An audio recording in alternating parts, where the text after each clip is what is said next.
ராமசுகுந்தன் sir வணக்கம். வணக்கம் sir. Sir நீங்க எங்களுக்கு கடைசி நேரத்தில் இந்த மாதிரி பேச்சுவார்த்தை நடத்தி தொகுதி பங்கீடு முடித்தால் அதில் வேட்பாளர் தேர்வு செய்வதில் இருந்து யாரை நிறுத்துறது அப்படிங்கிற குழப்பத்தில் இருந்து நிறைய பிரச்சனை இருக்கு, அதனால உடனடியாக அமைக்கணும் அப்படின்ட்டு வெளிப்படையாக கேட்டார் திரு செல்வ பெருந்தகை. உங்களுடைய திரு சோடங்கரும் அவரும் நாங்கள் 70 நாளாக காத்துட்டு இருக்கிறோம், ஆனால் எந்த முன்னேற்றமும் இல்லை அப்படிங்கிறத அவரும் தெளிவுபடுத்தினார். சார் நீங்கள் ரொம்ப இறங்கி கேட்டீங்க, கேட்ட பிறகும் கூட ஒரு 10 நாள் கழிச்சு தான் இது தொடங்கும் அப்படின்ட்டு சொல்லி இருக்கிறார்களே, இது உங்களுடைய கோரிக்கைக்கு கிடைத்த பதில் அப்படின்ட்டு எடுத்துக்கலாமா, இன்னொரு 10 நாள் காத்துட்டு இருங்க அப்படின்ட்டு இதுக்கு அர்த்தமா சார்? இது எங்கள் தரப்பு கருத்தை நாங்கள் ஏற்கனவே கூறியிருந்தோம். நீங்க பழைய காலத்துல பாத்தீங்கன்னா காங்கிரஸ் கட்சியின் மீது அதாவது கூட்டணி கட்சியினர் வைக்கும் குற்றச்சாட்டு, காங்கிரஸ் கட்சி கடைசி நேரத்தில் தான் வேட்பாளர்களை அறிவிக்கிறார்கள் என்ற ஒரு குற்றச்சாட்டு எப்போதுமே எங்கள் மீது வைத்து வந்தார்கள்.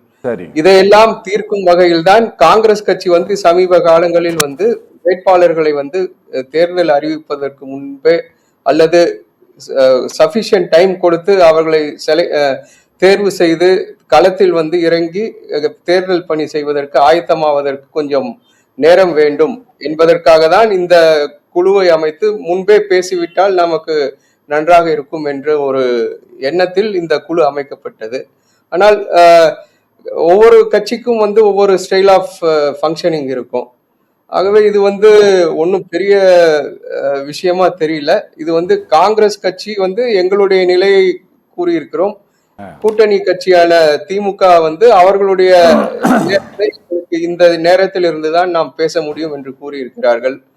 ஆகவே இதுல யார் இறங்கி வந்தார்கள், யாரு அப்பர் ஹேண்ட் இருக்காங்க அப்படின்னு பேசுவதற்கான காரணம் இதுல எதுவும் என்னால பார்க்க முடியல. ஓகே சார், நான் ரொம்ப கொஞ்சம் வெளிப்படையாகவே கேட்கவே விரும்புகிறேன் சார். எனக்கு ரொம்ப கன்ஃபியூஸாக இருக்குது சார். அதாவது இந்த கூட்டணியை காங்கிரஸ் திமுகலேருந்து பிரிந்து போவதற்கு சிலர் சதி பண்ணுறாங்க அப்படின்ட்டு சிலர் விரும்புகிறார்கள், சிலர் சதி செய்கிறார்கள்ன்ட்டு மரியாதைக்குரிய திரு செல்வ பெருந்தகையும் சொல்கிறார். அதையே தமிழ்நாட்டினுடைய முதலமைச்சரும் சொல்கிறாரு. எங்களுக்கு புரியல சார், யார் சார் பண்ணுறாங்க அதை? அதாவது இந்த தமிழ்நாட்டில் தான் இந்தியா கூட்டணி மிக பெரும்பான்மையான பலத்துடன் இருக்கிறது. கடந்த பாராளுமன்ற தேர்தலிலும் அனைத்து தொகுதிகளிலுமே வெற்றி பெற்றிருக்கிறோம். அதுக்கு அடுத்து அதற்கு முன்னால் நடந்த சட்டமன்ற தேர்தலிலும் பெருவாரியான வெற்றியை பெற்றிருக்கிறோம். இந்த கூட்டணி பலம் இழந்து போனா யாருக்கு லாபம்னு எல்லாருக்குமே தெரியும். பிஜேபி இப்போ ஏடிஎம்கேவோட கூட்டணி அமைத்திருக்கிறார்கள். அவர்களும் சில துக்கடா கட்சிகளை எல்லாம் சேர்த்து ஒரு என்டிஏ கூட்டணி என்ற பெயரில் இப்போது வலம் வருகிறார்கள். இந்த கூட்டணி வலுவிழந்தால் அவர்களுக்கு தான் லாபம். ஆகவே அவர்கள் பாஜக முயற்சிக்குதுன்னு வெளிப்படையா சொல்லிட்டு போயிடலாமே சார். விஷயத்தை கூட பெரிதுபடுத்தி இந்த கூட்டணிக்கு குந்தகம் விளைவிக்கும் வகையில் தான் மீடியாக்கள் மூலம் அல்லது அவர்களுடைய சோசியல் மீடியா ஹேண்டில்ஸ் மூலம் செயல்பட்டு வருகிறார்கள். இது காங்கிரஸ்க்கு என்னைக்குமே குழப்பம் இல்லை. சீட்டு அதிகம் கேட்கறது அது ஒவ்வொரு கட்சிகளோட உரிமை. அது அந்த இரு குழுக்களும் உட்கார்ந்து பேசி அதனை முடிவு செய்வார்கள். அதை பற்றி எங்களுக்கு கவலை இல்லை. ஆனால் இந்த கூட்டணி பலமிழந்தால் பெனிஃபிஷரி யாருன்னு பார்த்தீங்கன்னா ஏடிஎம்கே அல்லது மறைமுகமாக பாஜக அலையன்ஸ்க்கு தான் இந்த கூட்டணி உடைந்தால் அவர்களுக்கு தான் பெனிஃபிஷரி. அவர்கள் தான் பெனிஃபிஷரி இந்த அலையன்ஸ் வீக்கன் ஆச்சுனாக்க. ஆகவே மாண்புமிகு முதல்வர் அவர்கள் கூறிய கருத்தும் எங்கள் தலைவர் திரு செல்வ பெருந்தகை கூறிய கருத்துக்கும் நானும் ஒத்து போகிறேன். இல்லை, நீங்க உட்படுங்க சார், ரொம்ப சந்தோஷம் எங்களுக்கு. ஆனா 2 பேருமே சிலர் முயற்சி செய்கிறார்கள் தான் சொல்றாங்க. சிலர் இங்க கேள்வி என்னன்னா, யார் அந்த சிலர்? சார்ந்தவர்களை தான் சொல்லுவாங்க, வேற யாரையும் அவங்க குறிப்பிட்டு சொன்னதா தெரியல. அப்படியா? நம்பலாமா சார்? கண்டிப்பா கண்டிப்பா. ஏன்னா வந்து காங்கிரஸ் கட்சி வந்து ஜனநாயக கட்சி, இங்க எல்லோருக்கும் கருத்து கூறும் உரிமை இருக்கிறது. ஆ, கடைசியில வந்து அகில இந்திய காங்கிரஸ் கமிட்டி எடுக்கும் முடிவுக்கு தான் வந்து அனைத்து காங்கிரஸ் கட்சி தொண்டர்களும் தலைவர்கள், எந்த பெரிய தலைவராக இருந்தாலும் சரி, எல்லா தலைவர்கள் தொண்டர்கள் உட்பட எல்லோரும் அகில இந்திய காங்கிரஸ் கமிட்டிக்கு கட்டுப்பட்டு தான் செயல்பட ஓகே வேண்டும். ஓகே சார், அதுதான் வந்து எங்களுடைய நிலை. ஓகே சார், ஓகே ஓகே இதுக்கு வந்து நான் இதுதான் சார் பொசிஷன், இதுதான் பொசிஷன். ஓகே. இல்ல சார், ராமச்சந்திரன் சார் ஏதோ பேசுறாரு, ஒரே நிமிஷம். பேசுங்க சார். விஜய் கிட்ட பேசுறோம்னு எந்த ஒரு செய்தியுமே வரல. ஆகவே வந்து இந்த கருத்தை வந்து நான் வந்து முரண்படுறேன் அவர்கிட்ட இருந்து. விஜய் கிட்ட வந்து யாரு வந்து கூட்டணி காங்கிரஸ்ல இருந்து யாருமே பேசல. ஓகே. அதே போல எங்கள் எம்பி மாணிக் தாக்கூர் வந்து அவர் வந்து பாரம்பரிய காங்கிரஸ் கட்சியை சார்ந்தவர். அவருக்கு வந்து பிஜேபி சொல்படிதான் கேட்கணும் அப்படின்ற இதெல்லாம் இல்ல, எந்த ஒரு நிர்பந்தமும் இல்லை. ஆகவே இந்த இரண்டு கருத்துக்களையும் வந்து இப்போ நான் பிளேஸ் பண்றேன். அதே போல வந்து 2006 திரு பிரகாஷ் அவர்கள் சொன்னார், 2006 காங்கிரஸ் வந்து மந்திரி பதவி கேட்டுக்கொண்டிருக்கும் போதே பாட்டாளி மக்கள் கட்சி வந்து அப்போ அவங்க கிட்ட ஐ திங்க் 18 எம்எல்ஏஸ் இருந்தாங்க. அவங்க வந்து நிபந்தனையற்ற ஆதரவு கொடுக்கிறோம் அப்படின்னு கவர்னர் கிட்ட லெட்டர் கொடுத்ததுக்கு அப்புறம் காங்கிரஸ் வந்து மந்திரி சபையில இடம் கேட்கிற எங்களோட அந்த பொசிஷன் வந்து வீக்கன் ஆயிடுச்சு. ஆகவே இதற்கு வந்து அப்போதைய தமிழக காங்கிரஸ் கமிட்டியோ இல்ல யாரையும் வந்து குறை சொல்வது இப்போ வந்து சரியா இருக்காது. புரியுது. ஆனா அப்போது செய்த தவிர இப்போது செய்ய மாட்டோம்னு சொல்றீங்க. அப்ப நாங்க நிபந்தனையற்ற ஆதரவு தரோம்னு சொன்னதை இப்போது காங்கிரஸ் செய்யாது. நிபந்தனையற்ற ஆதரவே சொல்ல, பாமக தான் சொன்னாங்க. ஓகே ஓகே, ஆமா, பாமக தான் கொடுத்தாங்க. அதுக்கப்புறம் வந்து we had to accept the reality. ஏன்னா அப்போ வந்து பாமக கம்யூனிஸ்ட் எல்லாமே சேர்ந்தாலே வந்து 117 இடங்களுக்கு மேல அப்போ வந்ததுனால காங்கிரஸோட இது வந்து கொஞ்சம் பேக் சீட்ல போயிடுச்சு. Okay okay okay. Ramasugandhan sir, உங்களை சங்கடப்படுத்தணுங்கிறது எங்களுடைய நோக்கம் கிடையாது சார். அவரு திரு பிரகாஷ் வந்து சினிமாக்கு கதை எழுதலாம், அவரு நல்ல கதை வசனம்லாம் எழுதினாக்கா அவருக்கு வந்து சக்சஸ்ஃபுல் கதை வசன கர்த்தாவா ஆகலாம். வேணும்னா விஜய் வச்சு அவர் ஒரு சினிமா டைரக்ட் பண்ணா கூட ஹிட் ஆகலாம். அவர் வந்து எங்கள் தலைவர் ராகுல் காந்தியை பத்தி கூறியது வந்து மிக கடுமையாக கண்டிக்கின்றேன் நான். இன்றைக்கு வந்து பிஜேபியை வந்து தேசிய அளவில் எதிர்ப்பதில் முதன்மையாக இருப்பவர் ராகுல் காந்தி அவர்கள்.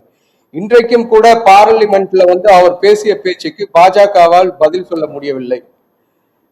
மாறாக ஸ்பீக்கர் வந்து அவர் பாராளுமன்ற அவைக்கு வரல அப்படின்னு சொல்லி அவர் எங்கேயோ இருக்காரு.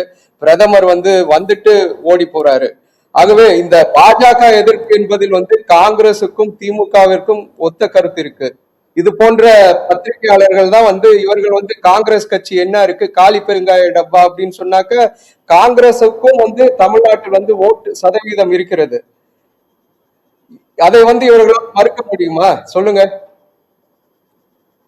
காலி பெருங்காய டப்பா அப்படின்னு சொல்லிட்டு இருக்கிற வார்த்தைகள்லாம் அவர் வந்து வாபஸ் வாங்கணும் முதல்ல. சார், நான் ஒண்ணு கேட்க விரும்புறேன். இருக்கும் ஒவ்வொரு கட்சிக்கும் வந்து ஒரு ஓட்டு சதவீதம் இருக்கிறது. அதை வைத்துதான் வந்து இந்த கூட்டணிக்கு வந்து இப்போ ஓவரால் 45% மேல தமிழ்நாட்டில் வந்து எடுத்த சர்வே, ஓட்டர்ஸ் எடுத்த சர்வேல வந்து அந்த இதுதான் பிரதிபலித்திருக்கிறது.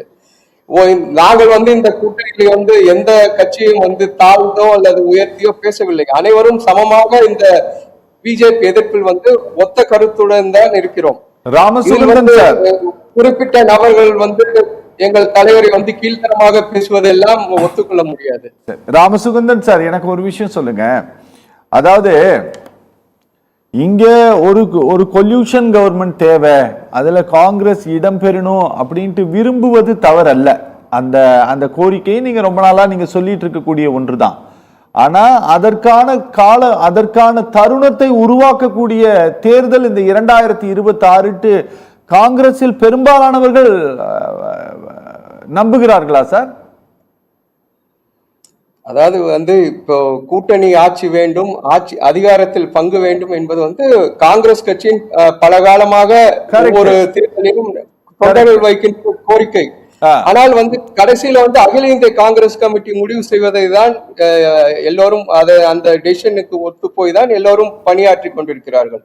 எலெக்ஷன் டைம்ல இது போன்ற பேச்சுகள் வருவது சகஜம். அதே போலதான் இவரை பத்திரிகையாளர்கள் வந்து காங்கிரஸ் கட்சிக்கு எங்க ஓட்டு இருக்குன்னா அப்ப வந்து காங்கிரஸ் கட்சி இல்லாம யாரு வந்து கூட்டணியில நிப்பாங்களா சொல்லுங்க, நீங்க சொல்லுங்க சார். எனக்கு இல்ல சார், நீங்க சொல்றது கரெக்ட் இது சார். போன்ற தவறான கருத்துக்களை வந்து என்னால ஏத்துக்கொள்ள முடியாது. ராமசுகந்தன் சார், நீங்க சொல்றது கரெக்ட். உங்களுடைய கோரிக்கை அது நீங்க கேட்டுட்டு இருக்கிறீங்க. காங்கிரஸ் கட்சி இங்க வளரணும் அப்படின்ட்டு நீங்க விரும்புவதெல்லாம் சரி. ஆனா இந்த 2026 தேர்தல் ஆட்சியில் பங்கு பெறுவதற்கு ஒரு காங்கிரஸ் கட்சிக்கு வாய்ப்பை உருவாக்கக்கூடிய தேர்தல்னு உறுதியா காங்கிரஸில் சிலர் நம்புகிறார்களா?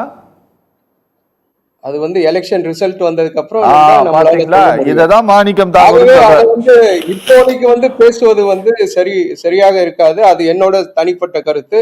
சிலர் வந்து வெளிப்படையாக பேசுகிறார்கள். அது வந்து அதை பற்றி நீங்கள் அவர்களிடம் தான் கேட்க வேண்டும். Okay sir, okay sir. Ramasugandhan sir, நீங்க ஏதாவது சொல்ல விரும்புறீங்களா சார்? ப்ளீஸ். நான் சொல்வதை விட அண்ணன் பிரகாஷ் கரெக்டா சொல்லுவாங்க சார். இருங்க, ராமசுகந்தன் போயிருக்கேன், கொஞ்சம் பொறுமையா இருங்க ப்ளீஸ் சார். அதாவது இந்த எலெக்ஷன் என்பது வந்து தமிழகத்துக்கு முக்கியமான திருப்பு முனையான எலெக்ஷன். ஏன்னா வந்து பிஜேபி வந்து வீக்கெண்ட் ஏடிஎம்கேவை வைத்துக் கொண்டு தமிழகத்தில் வந்து அவர்களுடைய சித்து வேலையை காண்பிப்பதற்கு முயற்சி செய்வார்கள் இந்த தேர்தல்ல. அதனை வந்து அனைத்து கட்சிகளும், அதாவது இந்தியா கூட்டணியில் உள்ள கட்சிகள் அனைவரும் சேர்ந்து எதிர்க்க வேண்டியது நம்முடைய கடமை. நம்முடைய கடமை என்பது தமிழகத்தில் வந்து பாஜகவை கால் ஊன்ற விடக்கூடாது. அதுதான் காங்கிரஸ் கட்சியின் கொள்கை. எங்கள் தலைவர் ராகுல் காந்தியே வந்து பாராளுமன்றத்தில் சொல்லி இருக்கிறார், தமிழகம் பெரியார் மண், நீங்க வந்து அங்க எப்பவுமே 0 சீட்டு தான் வாங்குவீங்க, பாராளுமன்ற அவையிலே பேசியிருக்காரு. ஆகவே எங்களுக்கும் வந்து பிஜேபி வரக்கூடாது என்ற கொள்கை இருக்கிறது.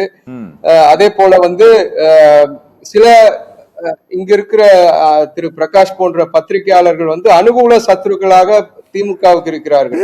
காங்கிரஸ் கட்சி வந்து காலி பெருங்காய டப்பா அப்படின்னு சொல்வதெல்லாம் வந்து ஒத்துக்கொள்ள முடியாது. அதே போல எங்கள் தலைவர் ராகுல் காந்தி வந்து பால்வாடி என்று சொல்வதை வந்து நான் வன்மையாக கண்டிக்கின்றேன். அவர் வந்து இந்த கருத்தை வந்து வாபஸ் வாங்க வேண்டும். அது வந்து என்னோட இது. இந்த கூட்டணியின் முக்கியத்துவம் என்பது தமிழகத்திற்கு தேவை. தமிழகத்தின் எதிர்காலத்தை வந்து நிர்ணயிக்கக்கூடிய கூட்டணி தான் இந்த இந்தியா கூட்டணி. இதில் வந்து எங்களுக்கு என்ற மாற்று கருத்துமே இல்லை.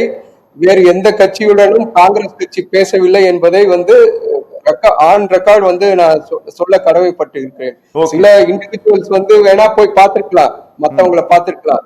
அதற்கும் காங்கிரஸ் கட்சிக்கும் எந்த சம்பந்தமும் இல்லை. இதுவரை ஏசிசி தலைவர் கார்கே அவர்களோ அல்லது எங்கள் தலைவர் ராகுல் காந்தி அவர்களோ கூட்டணியில் வந்து ஏதாவது மனமாற்றம் இருக்கிறது என்று எங்காவது சொல்லி இருக்கிறார்? எங்குமே சொல்லவில்லை. ஆகவே எங்கள் காங்கிரஸ் கட்சிக்கும் வந்து இந்த கூட்டணியின் முக்கியத்துவம் தெரியும். இந்த கூட்டணியால் தான் பாஜகவை வந்து தமிழகத்தில் கால் ஊன்ற விட முடியாது என்ற முக்கியத்துவமும் தெரியும். ஆகவே அனைவரும் வந்து ஒற்றுமையாக செயல்பட்டால் தான் பாஜகவை வந்து வெளியேற்ற முடியும். இதில் வந்து நீ பெரியவனா நான் பெரியவனா என்று தேர்தல் சமயத்தில் பேசுவதெல்லாம் வந்து சரியான கருத்தாக இருக்காது. ஒவ்வொரு ஓட்டும் வந்து முக்கியம். சென்ற முறையே பார்த்தோம்னா டி நகர்ல வந்து எத்தனை வாக்கு வித்தியாசத்துல திமுக ஜெயிச்சது பாருங்க. அது போன்ற பல தொகுதிகள் இந்த தேர்தலில் வந்து க்ளோஸ் ஃபைட்ஸ் இருக்கும். அதற்கெல்லாம் முக்கியமாக செயலாற்ற வேண்டும்னா அனைவரும் வந்து ஒத்த கருத்தோடு பணியாற்ற வேண்டும், பயணிக்க வேண்டும். பாஜக என்ற பொது ஒன்னே ஒண்ணு மட்டும் கேட்டு முடிச்சேன் சார். பிரகாஷ் வந்து அனுகூல சத்ருன்னு சொன்னீங்க. காங்கிரஸ்ல யாராச்சும் இருக்காங்களா சார் அனுகூல சத்ரு? அது அவர் இல்லையா சார்? காங்கிரஸ்ல யாருமே இல்லைங்க. ஏசிசி சொன்னா அதற்கப்புறம் எல்லாருமே வந்து அமைதியாயிடுவார்கள். அது வரைக்கும் வந்து யாரு வேணாலும் என்ன வேணாலும் பேசலாம். சரி சார், சரி. காங்கிரஸ் கட்சியில் இருப்பவர்கள் எல்லோருக்குமே வந்து பிஜேபி தான் பொது எதிரி, RSS பொது எதிரி. இதுல எந்த சந்தேகமும் யாருக்கும் வேண்டாம். சரி சரி சார், ரொம்ப நன்றி சார். நேயர்கள் மற்றும் நிர்வாகம் சார்பா நிகழ்ச்சியில் பங்கேற்ற 4 பேருக்குமே ரொம்ப நன்றி.